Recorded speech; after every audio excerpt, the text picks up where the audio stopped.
Has fear, stress, or worry held you back from making important decisions in the past? If you can relate to this, stick around, because today I want to share 3 tips that I feel can make a huge difference when facing important decisions. Make sure you stick around to the end as well, because I want to share a bonus that can really help in terms of implementing the decisions you make and taking action towards the decisions that you've made. G'day, Paul here. This channel is all about helping you take confident action towards your goals. When we're talking about confident action towards our goals, the first step in that process really is the way we go about deciding what those actions are going to be. When we talk about decision making, we're constantly making decisions all day, every day. Most of these decisions we don't give a second thought to, but there are some decisions that we place a higher level of importance towards and that can create a higher level of conflict within us. These decisions are typically the decisions that would take us to a new chapter in our life, potentially. Decisions around changing careers, starting businesses, the relationships that we have in our life, relocating to a new city or a new country. There's a whole host of different decisions that can potentially take days, weeks, or months for us to stew over. Even years and decades of time that we spend working out or putting off until the appropriate time to make that decision.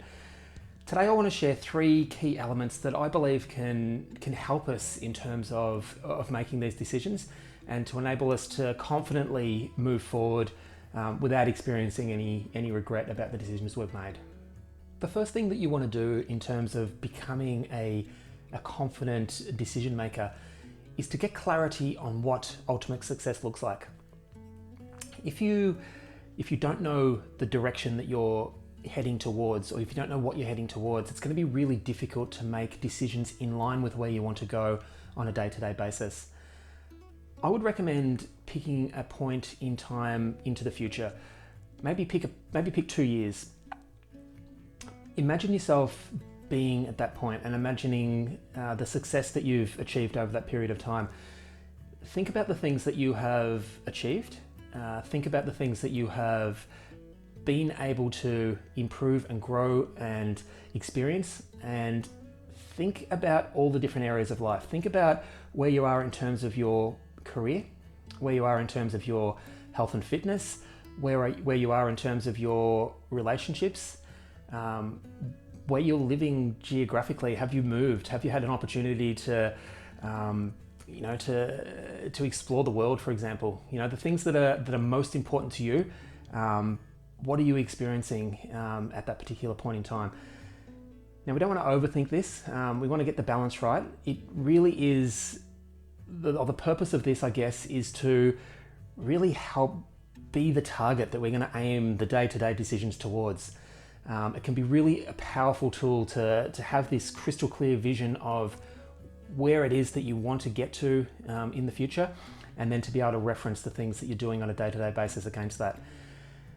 As an example, things like, should I get up and go to the gym on a daily basis? You'll have this vision that you could, reference the decisions that you're making on a daily basis on. If you've got certain health and fitness goals that you want to achieve, then getting up and going to the gym and doing the things that are in line with that ultimate goal are really important to get done. As well as decisions around career, for example.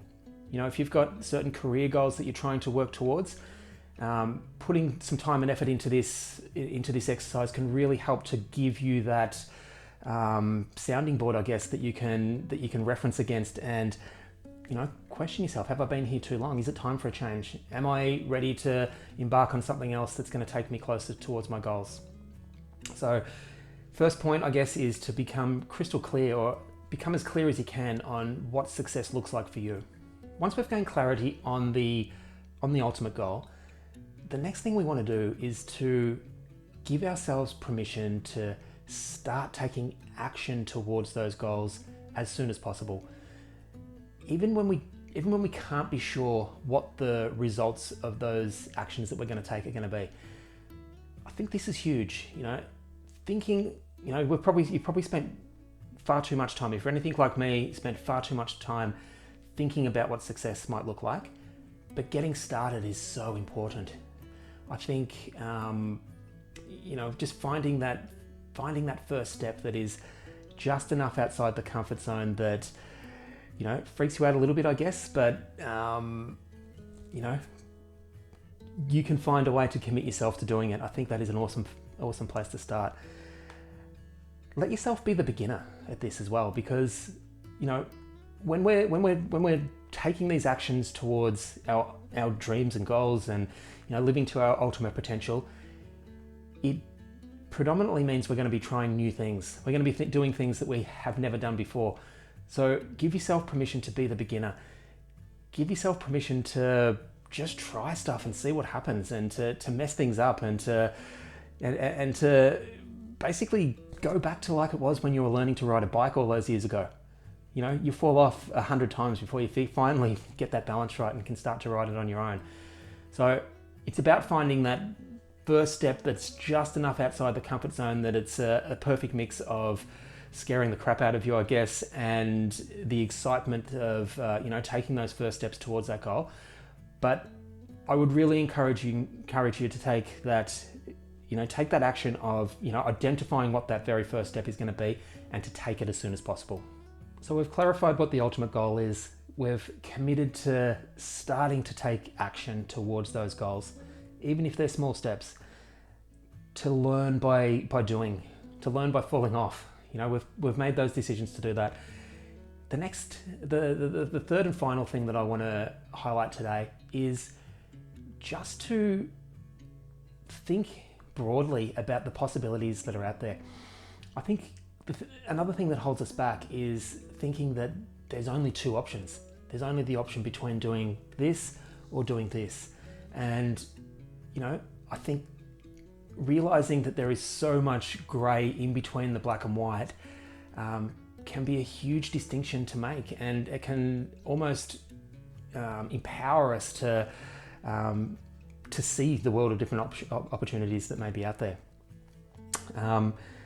Most of us have been programmed to look at the world in this way from a young age. We are told that this is the right way to do something and a wrong way of doing something.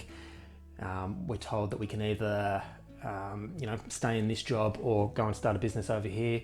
And I think that just puts this extra pressure and stress on the decisions that we're making towards that ultimate goal that we're trying to work towards.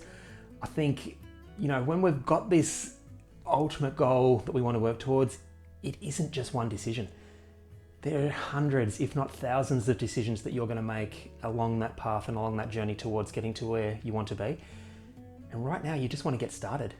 That very first decision that you're going to make in terms of getting you towards that ultimate goal may well not be to leave the job just yet. Who knows what it might be? There's a million different opportunities. I think, in terms of trusting yourself to be that confident decision maker, there is no bad decision.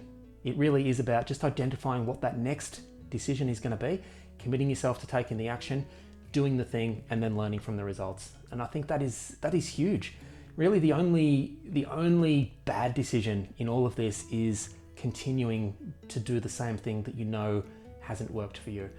So, third and final piece that I want to mention today is to think broadly and think about the myriad of different opportunities that are between the black and the white.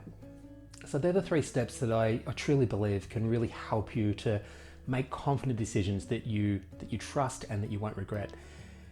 Now, I did mention that there was a bonus, and this bonus really is a mindset that can really help you to propel yourself forward positively and confidently.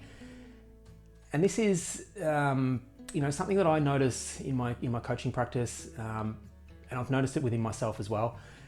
And that is that I think very often we're actually not trying to find the best decision that's going to help us to move towards our goals. I think often what we're looking for is what's been described to me as the not wrong decision. We're looking for this safe option that is going to, is going to ensure that we don't look silly, or we don't fail, or we don't, we don't experience that really terrible low that that we're basically trying to avoid.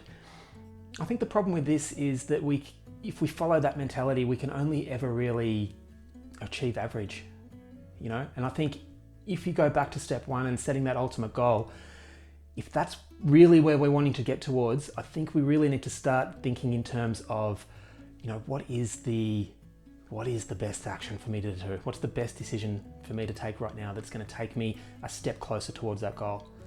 So yeah, I just wanted to highlight that. I just wanted to highlight that as, you know, something to keep an eye out for. If you find yourself trying to come up with the not wrong, you know, maybe there's an opportunity to reframe that and to flip it around and just ask yourself that question. Look, it's not the safe approach that I really want to work towards. It's the, you know, that step into the unknown is the only thing that's really going to get me closer towards those goals that I want to achieve. That's all I've got time for today, guys. I hope you've got some value from the things we spoke about today. I truly believe that if we do apply these, the lessons that we've learned today, that becoming clear on the ultimate goal and giving yourself permission to take confident action towards those goals, even when you don't know what the results are going to be. You know, looking for the best decision rather than the not wrong decision. You know, these things can really change the way that we approach our decision making. I think, you know, for me, the biggest thing that the biggest eye-opening thing for me was really that there is no wrong decision other than what we know is already not working. You know, everything else is an opportunity to either grow and, you know, double down on the things that work, or an opportunity to learn lessons and, you know, improve the decisions that we take into the subsequent things that we embark on. So look, all the best. If you're enjoying the content, please think about subscribing below. Please leave a comment. You know, I'm always I'd love your feedback. I'd love any ideas that you think you might be interested in for future videos. But that's it for now. All the best. We'll talk soon. Bye.